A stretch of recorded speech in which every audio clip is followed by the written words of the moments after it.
corazón. He predicado la Biblia desde hace mucho. Soy un observador de los tiempos y estudiante de la palabra de Dios. Creo que Dios está a punto de descender del cielo y juzgar la maldad de este viejo mundo. Yo no estoy tratando de salvar al mundo. Todo aquel que conoce la Biblia sabe que es una tontería el intentar salvar este mundo. Este mundo va en curso de colisión, de choque con el juicio y el desastre. Permítame decirle cuál es el propósito del Evangelio. El Evangelio no es para salvar a esta civilización de la catástrofe.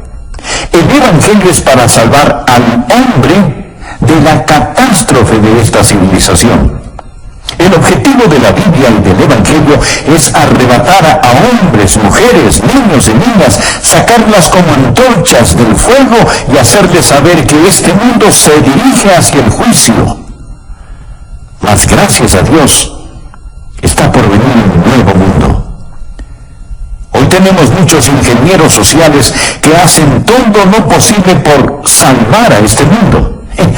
Me recuerdan de la gente que estaban acomodando las sillas en la cubierta del Titanic antes de que éste se hundiera. Lo que necesitamos hacer es averiguar cuál debería ser nuestra posición en estos últimos días.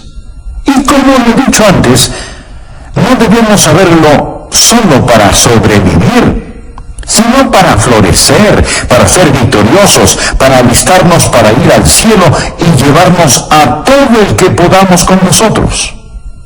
Y yo creo que eso es a lo que el apóstol Pablo se refiere aquí en 2 de Timoteo, capítulo 3. Dios ha puesto en mi corazón una serie de mensajes para darnos un vistazo general de los temas que enfrentamos en estos últimos tiempos. Por favor, busquen su Biblia, 2 de Timoteo, capítulo 3, y empecemos con el versículo 1. También debes saber esto, que en los postreros días vendrán tiempos peligrosos. Esta palabra, peligrosos, en el original se usa solo una vez más en el Nuevo Testamento. En Mateo, capítulo 8, verso 28. Habla de dos hombres endemoniados, y ahí está traducido feroces en gran manera. Así que estos son tiempos feroces en gran manera. No es que yo sea hable de mal agüero cuando le digo que nuestro mundo enfrenta tinieblas nacionales e internacionales, morales, espirituales, sociales y políticas. Cualquiera puede tomar el periódico y darse cuenta que las naciones se derrumban a nuestro alrededor. Usted dirá, pero es maravilloso lo que sucede en los países comunistas, el ver el derrumbe del comunismo. Bien, esto nos da una ventana para predicar el Evangelio. Nos da una entrada para predicar el Evangelio y debemos hacerlo, pero me digo, lo que usted está viendo es un destello del reino venidero del anticristo. Este mundo y todas las cosas que están sucediendo tan rápidamente solo están preparando el escenario para ese líder mundial, el anticristo. La Biblia dice que él vendrá y nos dice también de dónde saldrá. No, él no saldrá de Rusia, saldrá de un imperio romano reunificado, saldrá de Europa. Y vemos cómo el escenario ya se ha preparado para esto. Los cristianos no deberíamos sorprendernos al ver todas estas profecías cumplirse. No debe ocasionar pánico. Como lo he dicho antes, lo repito ahora, mi amigo, no hay pánico en el cielo. Aun cuando se ponga gloriosamente oscuro para el Hijo de Dios, recordemos que la estrella de la mañana aparece después de la hora más oscura de la noche. Estamos esperando el regreso del Señor Jesucristo. Dios nos dice que estos son días peligrosos. En 2 de Timoteo 3, versículo 2, encontramos una descripción de los días en que vivimos. La Biblia dice, porque habrá hombres amadores de sí mismos. ¿Cuál es la actitud de esta era? Ya no tenemos a los hippies, quienes estaban interesados en el bien de toda la sociedad en conjunto. Ya eso se ha quedado atrás. La actitud de nuestros tiempos es el yo, concentrarse en uno mismo, egocentrismo, vivir como si Jesús nunca hubiera vivido, como si nunca hubiera muerto, como si no hubiera resucitado. Alguien ha descrito a esta era como la era del nihilismo. Una muy destacada feminista escribió lo siguiente, escuchen bien. Ella dijo: debemos destruir el amor. Se lo puede imaginar. Debemos destruir el amor. El amor es una institución por definición que es reconocida generalmente como aprobación y aceptación. El amor fomenta vulnerabilidad, dependencia, posesión, susceptibilidad al dolor e impide el desarrollo total de la potencialidad humana de la mujer al dirigir todas sus energías hacia afuera en el interés de otros. ¿Puede imaginarse a alguien diciendo esto? ¿Que debemos destruir el amor? Lo que está diciendo es: lo que necesitas es dejar de dirigir tus energías hacia afuera. Olvídate de tales cosas como cuidar de los niños, amar a tu esposo, ser una buena ciudadana o tratar a los demás tal y como quieres que te traten. La Biblia dice que en los postreros días vendrán tiempos peligrosos. Y Jesús dijo: por haberse multiplicado la maldad, el amor de muchos se enfriará. Mire el versículo 2. No solo serán amadores de sí mismos, sino que también serán avaros. Mire a su alrededor. ¿Cuál es la motivación de la gente de hoy? Es vivir para acumular todo lo que puedan y no lo que puedan dar. La Biblia enseña que debemos adorar a Dios, amar a la gente y usar las cosas. Pero lo que nosotros hacemos es ignorar a Dios, amar las cosas y usar a la gente. Sigue diciendo que serán avaros, vanagloriosos. Continuamente presumimos de nuestra grandeza humana, de nuestros logros humanos, y como egomaniáticos vamos directo hacia el infierno pensando que somos demasiado buenos para ser condenados. Nuestra civilización se está desbaratando, anda arrastrando los pies. Y continúa diciendo la palabra: blasfemos. Puede ver eso en el verso 2. Permítame decirle algo. Me da vergüenza a veces ser estadounidense al encender la televisión. Me pregunto qué pensarán aquellos que nos visitan. El diablo lleva la blasfemia y la pornografía a las salas de los estadounidenses. Parece como si una alcantarilla estuviera abierta. La gente blasfema contra el nombre de Dios. George Will, un comentarista conservador que de vez en cuando me gusta escuchar, dijo lo siguiente: y ahora es un escándalo más allá de la ironía que gracias al trabajo energético de los fanáticos civiles de libertades, los pornógrafos disfrutan protección extensa bajo la primera ley, mientras que los niños de primer grado en una presentación de Navidad se dice que infringen los valores de la Constitución, los valores de la primera ley. Pablo continúa diciendo que en los últimos días los niños serán desobedientes a los padres. Levantamos una generación de niños que no entienden la autoridad dentro o fuera del hogar. Un educador, el Dr. Pierce de Harvard, instruía a 2,000 profesores en Denver y dijo lo siguiente. Por favor, escúcheme atentamente lo que dijo este Dr. Pierce. Todo niño en los Estados Unidos que entra a la escuela a la edad de 5 años está mentalmente enfermo, porque llega a la escuela con una lealtad hacia nuestros funcionarios elegidos, hacia nuestros padres fundadores, hacia nuestras instituciones, hacia la conservación de esta forma de gobierno, patriotismo, nacionalismo y soberanía. Todo esto prueba que los niños están enfermos, porque el individuo sano es uno que ha rechazado todas esas cosas, y es lo que yo llamaría el verdadero niño internacional del futuro. Bueno, dirá usted, ese era un hombre cualquiera el que dijo esas cosas. No, mi amigo. Era un profesor de Harvard. Bien, dirá usted, le hablaba a gente ignorante. No. Le hablaba a 2,000 profesores.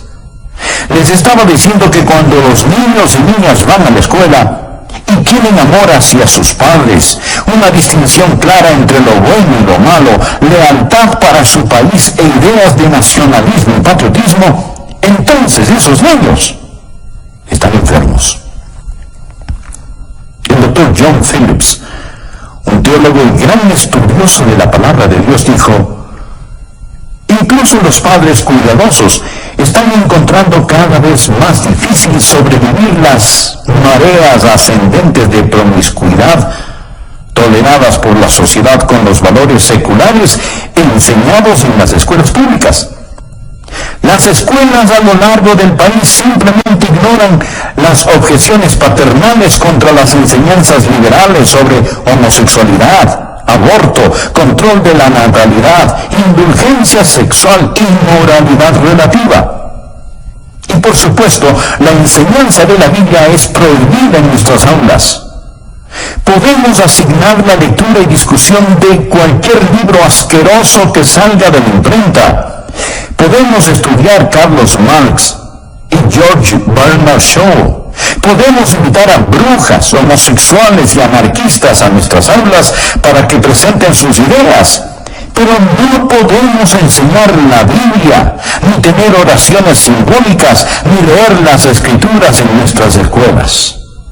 Y luego el doctor Phillips hace esta pregunta: ¿no es acaso razonable entonces que 1/4 de todos los quinceañeros estadounidenses y 1/10 parte de todos los adolescentes de 13 años hayan experimentado ya con el sexo? Piénselo. 25% de todos los quinceañeros. Mi amigo, cuando yo estaba en la escuela, recuerdo que había algunos niños que hacían ciertas cosas, y todos sabíamos quiénes eran esos niños, y hablábamos de ello. Pero ahora, querido amigo, hay cosas que están pasando y que quebrantan el corazón. Bien, mire el versículo 3. Sin afecto natural. Sin afecto natural. Literalmente significa sin amor de familia, sin amor de familia. Una mañana escuché en la radio sobre un asesinato planeado entre un hijo y sus padres.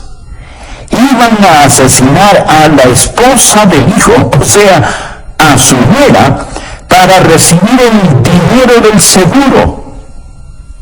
Pero parece que se dieron cuenta que su seguro ya había expirado. Entonces, escuche bien, entonces los padres, en lugar de matar a la nuera, asesinaron a su propio hijo, sin afecto natural. Una feminista dijo: ya que el matrimonio constituye esclavitud para las mujeres, es claro que el movimiento femenino debe concentrarse en atacar esta institución. La libertad para las mujeres no puede ser sin la abolición del matrimonio. Oh, yo sé que hay feministas que creen en el matrimonio y no están de acuerdo con esta mujer. Mas este es el tipo de pensar que está saliendo a flote en la sociedad en la que vivimos. Hay muchos que piensan, y entre ellos mujeres, que el tener una familia, criar niños, es una carga y es una imposición. Para colmo de males tenemos el movimiento homosexual. Cuando la Biblia dice sin afecto natural, habla de no tener el amor de familia que Dios espera que la gente tenga. Una mujer hacia un hombre hacia una mujer, hasta que la muerte los separe. Luego dice, implacables. Estos son tiempos peligrosos en los que vivimos, cuando los hombres romperán sus promesas. Es decir, la palabra de un hombre no significa nada, ya sea un contrato de negocios, un contrato matrimonial o un tratado entre naciones. Que Dios tenga misericordia sobre una nación que ha desechado el matrimonio. Hoy está aumentando lo que llamamos divorcio sin culpa. Y amigo, eso es una burla. Es una tragedia nacional. El 40% de los matrimonios de hoy terminan en divorcio. Y muchos conviven sin el beneficio del matrimonio, rompen sus promesas. No solo eso, sino también calumniadores, intemperantes. Quiere decir sin autocontrol, crueles, aborrecedores de lo bueno. Nuestras cárceles están llenas de matones. No tenemos espacio suficiente para encerrar a los criminales. Cuando construíamos el templo de nuestra iglesia, uno de los alcaldes dijo, qué bueno que una iglesia tan grande como esta se esté construyendo. Es mejor que se construyan iglesias, porque ya no podemos construir cárceles lo suficientemente grandes, ni lo suficientemente rápido para proteger a los buenos de los malos. La Biblia nos enseña que ahora hay una forma de crueldad y violencia que es incontrolable. Leí que existen por lo menos 140 grupos terroristas que aún funcionan en nuestros días. Ahora estos grupos ya no son como los de antes, pues. Ahora ellos están armados con los equipos más sofisticados. No pasará mucho tiempo antes de que su vida y mi vida estén en más grave peligro debido al terrorismo internacional. Y deseo decir que mientras estoy en el tema de la crueldad y el terror, que ya practicamos el terrorismo en el país. Millares, millones están siendo ejecutados. Hablo del terror del aborto. Creo que el día más trágico en la historia de los Estados Unidos fue en 1973, cuando los bebitos antes de nacer fueron dado el estatus de no personas, no ser personas. Lo que hemos hecho es clasificar al bebé sin nacer como un objeto, una materia, no como una persona, tal y como Hitler clasificó a los judíos. Lo que Hitler hizo fue redefinir el concepto de persona. Hemos reclasificado a los bebés como no personas. Y mañana, un día normal en los Estados Unidos, 4.500 bebecitos serán asesinados por medio del aborto. Hace un año recuerdo que prediqué un sermón acerca del aborto. Prediqué ese sermón en mi congregación y recibí una carta de una persona que se había enojado porque había predicado acerca de ese tema desde el púlpito. Lo que esa persona me dijo era, el aborto es un tema político y usted debería mantener lo político fuera del púlpito. Sin embargo, mi amigo, si usted le pregunta a un político acerca del aborto, él le dirá que ese es un asunto religioso y que no debería de mezclarlo con la política. ¿Qué le parece?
personalmente estoy en contra del aborto.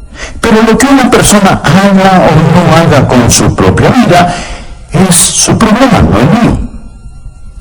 Es como que alguien dijera, estoy en contra de que exterminen a los judíos, mas si alguien lo hace en su propia cámara de gas, ese no es mi problema. Así es que si nosotros los predicadores hablamos acerca del exterminio de la vida de los bebecitos, se nos dirá, manténgase fuera del asunto porque eso es política. Y a los políticos les dirán, hey, eso es un tema religioso. Así que amigo, usted podrá catalogarlo como político o religioso, pero los bebés siguen siendo asesinados. Y tenemos que estar firmes y hablar al respecto. ¿Sabía usted que el 97% de estos abortos se dan por alguna forma de conveniencia? No son para salvar necesariamente la vida de la madre. Tampoco porque es producto de violación o por incesto. Simplemente por conveniencia. El aborto se está constituyendo como uno de los métodos más usados para control natal. Sigamos leyendo lo que nos dice Pablo. Somos gente que aborrece aquello que es bueno. El héroe de hoy no es el hombre de Dios, no es el misionero, no es el predicador, no es el ganador de almas. No es la mamá que escoge quedarse en su hogar y cuidar de sus niños. Estos no son los héroes de la juventud de hoy. Ellos desprecian a los que hacen lo bueno. Note el versículo 4. Él dice que estas personas son traidores, impetuosos, infatuados, amadores de los deleites más que de Dios. Mi amigo, la Biblia no está en contra del placer o deleite, el verdadero deleite. No tenemos que escoger entre servir a Dios o al placer. En el Salmo 16, versículo 11, leemos, me mostrarás la senda de la vida, en tu presencia, o sea, en la presencia de Dios, en tu presencia hay plenitud de gozo, delicias o placeres, a tu diestra para siempre. Amigo, el camino a Jesús es el placer genuino. Pero el problema viene cuando tenemos una sociedad que ama más los placeres que a Dios. No sé cuántos me están escuchando en este momento por medio de este programa en sus casas, pero podrían ser más. Sin embargo, muchos prefieren escuchar programas seculares y mundanos antes que oír la palabra de Dios. Somos amantes de los placeres, más que amantes de Dios. Mire a su alrededor. Los hoteles, los teatros, los estadios, los clubes nocturnos están repletos. Es lo que podríamos llamar una explosión de placer. El domingo ha llegado a ser el día de hacer casi cualquier cosa, excepto adorar a Dios. Ya no llamamos el domingo el día del Señor, sino simplemente decimos que es el fin de semana. Amadores de los deleites, más que de Dios. Continuamos en el versículo 5. Que tendrán apariencia de piedad, pero negarán la eficacia de ella. A estos evita. Amigo, no hay escasez de religión, pero la mayoría de la gente no necesita religión. Necesitan abandonar la religión y entregarse a Jesucristo. ¿Qué dice la palabra? Que tendrán apariencia de piedad, pero negarán la eficacia de ella. Es una forma de religión sin poder y sin realidad. La participación religiosa está en todo su apogeo, pero también el índice del crimen. Así que algo anda desesperadamente mal. Hablamos de la religión sin la realidad. Leamos por favor el versículo 6.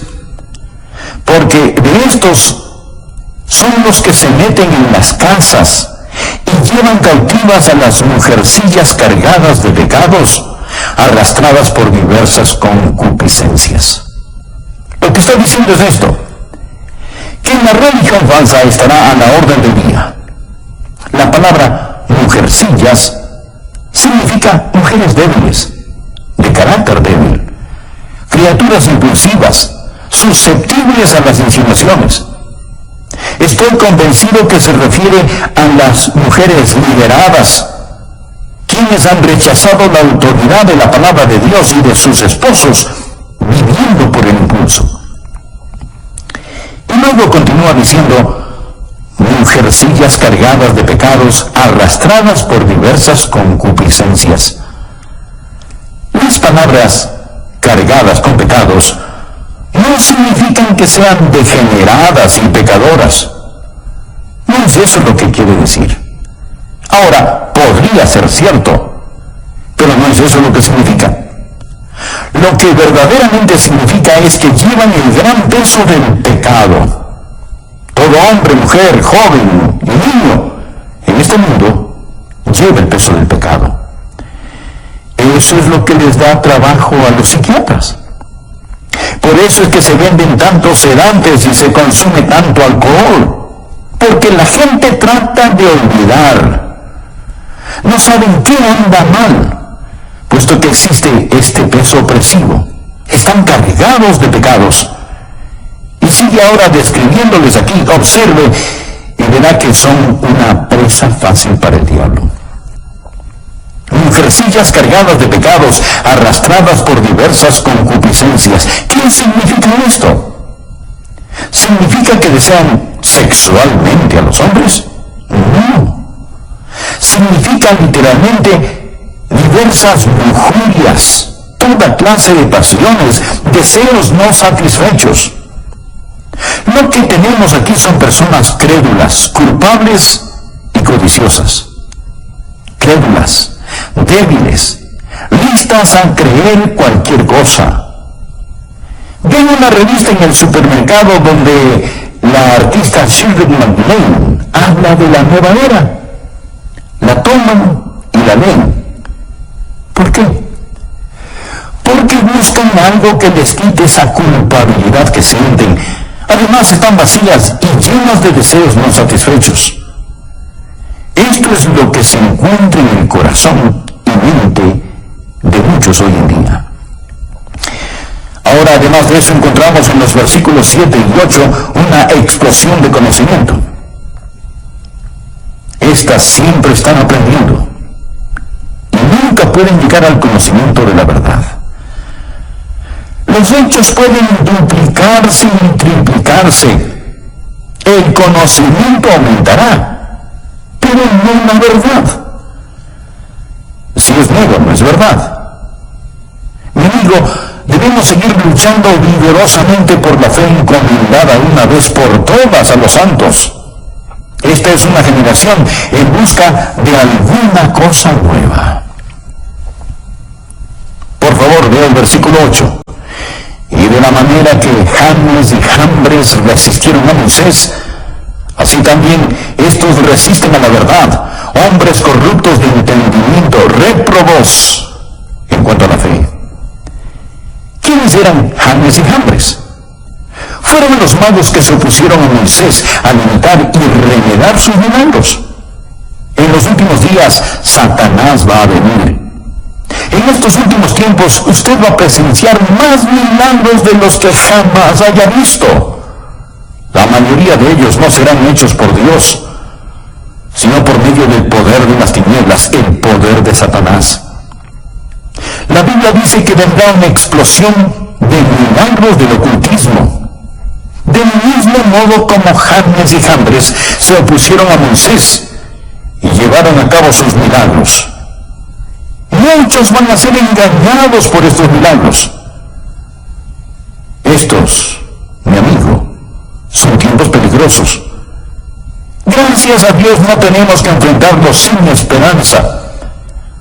Dios nos dice qué debemos hacer. Lo primero que debemos hacer es apartarnos nosotros mismos de estas cosas. Mi Mire por favor el versículo 5, que tendrán apariencia de piedad, pero negarán la eficacia de ella. A estos evita. La gente necesita salirse de las iglesias liberales, de iglesias que no enseñan el Evangelio de Jesucristo. Necesita salir de este tipo de lugares. Tal vez usted dirá, pastor, ¿que acaso su iglesia es la única buena y verdadera iglesia? No, Dios sabe que no somos lo que deberíamos ser. Hay muchas iglesias bíblicas maravillosas que honran a Cristo, pero también hay muchas que no. Y hay personas que asisten a ellas y dicen, bueno, es que mi abuelita está enterrada en el cementerio que queda en el patio trasero de la iglesia. Mi amigo, si la abuelita pudiera, se levantaría y saldría de ese lugar. Le garantizo que eso es lo que haría. Y amigo, es lo que usted debería hacer también. Sature con su ausencia esos lugares que no enseñan el Evangelio de nuestro Señor Jesucristo. Escuche, estimado amigo. Nosotros debemos testificar a la gente de este mundo, pero no juntarnos con ellos. Segunda de Tesalonicenses 3:14 dice, si alguno no obedece a lo que decimos por medio de esta carta, a ese señaladlo y no os juntéis con él para que se avergüence. Y Romanos capítulo 16, versículo 17 dice, mas os ruego, hermanos, que os fijéis en los que causan divisiones y tropiezos en contra de la doctrina que vosotros habéis aprendido y que os apartéis de ellos. Y en 1 Corintios 5:11, más bien os escribí que no os juntéis con ninguno que llamándose hermano fuere fornicario, o avaro, o idólatra, o maldiciente, o borracho, o ladrón. Con el tal no aún comáis. Y 1 Timoteo 6:5, que tendrán la apariencia de piedad, pero negarán la eficacia de ella. A estos evita. La Biblia no dice que tenemos que poner nuestros brazos alrededor de la gente y decirles que sus vidas son tan buenas como las nuestras.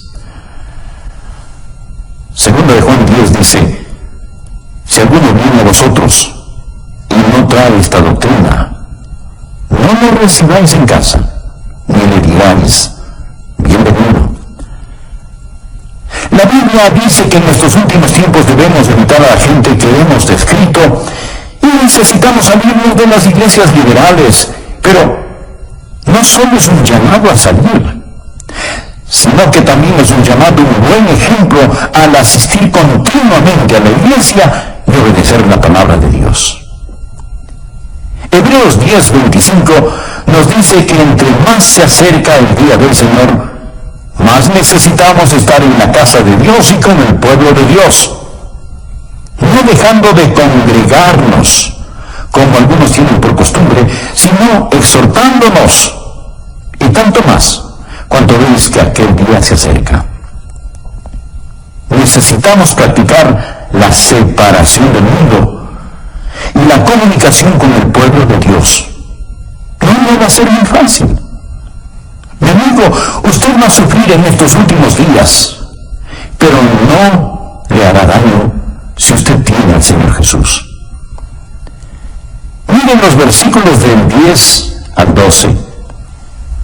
Pero tú has seguido mi doctrina, conducta, propósito, fe, longanimidad, amor, paciencia, persecuciones, padecimientos, como los que me sobrevinieron en Antioquía, en Iconio, en Listra, persecuciones que he sufrido, y de todas me ha librado el Señor.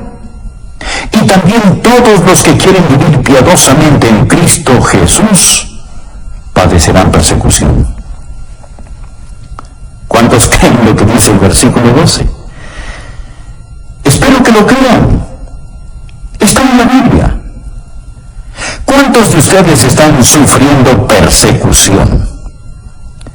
Si usted usted no está sufriendo alguna clase de persecución, es porque tal vez no está viviendo piadosamente en Cristo Jesús.